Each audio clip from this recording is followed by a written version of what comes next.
আমাদের দেশে যারা কন্টেন্ট ক্রিয়েট করে তাদের উপর যে ধরনের আয় কর ছিল সেটা সম্পূর্ণভাবে উঠিয়ে দেওয়া হয়েছে। কারণ আমাদের দেশের ইয়াং জেনারেশনরা এখানে এত ভালো করছে, এটা দেশের জন্য যেরকম উপকার, তারা বাইরের থেকে প্রচুর বৈদেশিক মুদ্রা নিয়ে আসতে পারবে। তরুণ নারী প্রতিবন্ধী উদ্ভাবনী উদ্যোক্তাদের বিশেষ সহায়তা প্রদানের জন্য বর্তমানে শুধু আইটি ফ্রিল্যান্সিংয়ের উপর কর অব্যাহতি আছে। এই কর অব্যাহতির সুবিধা অন্যান্য সকল প্রকার ফ্রিল্যান্সিং আয়ের ক্ষেত্রে সম্প্রসারণ করার প্রস্তাব করছি। অল ফ্রিল্যান্সিং, তাদের আর বিষয়টা নাই।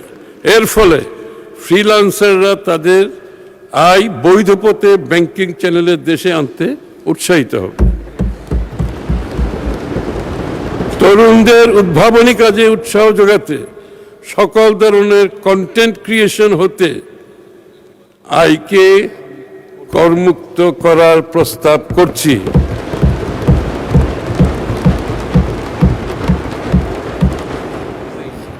এটা আবার বলবো? এটা আবার বলতে হবে। এটা একটা বিশাল ব্যাপার।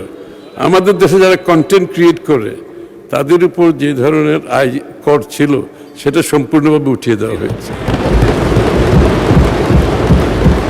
কারণ আমাদের দেশের ইয়াং জেনারেশনরা এখানে এত ভালো করছে, এটা দেশের জন্য যেরকম উপকার, তারা বাইরের থেকে প্রচুর বৈদেশিক মুদ্রা নিয়ে আসতে পারবে।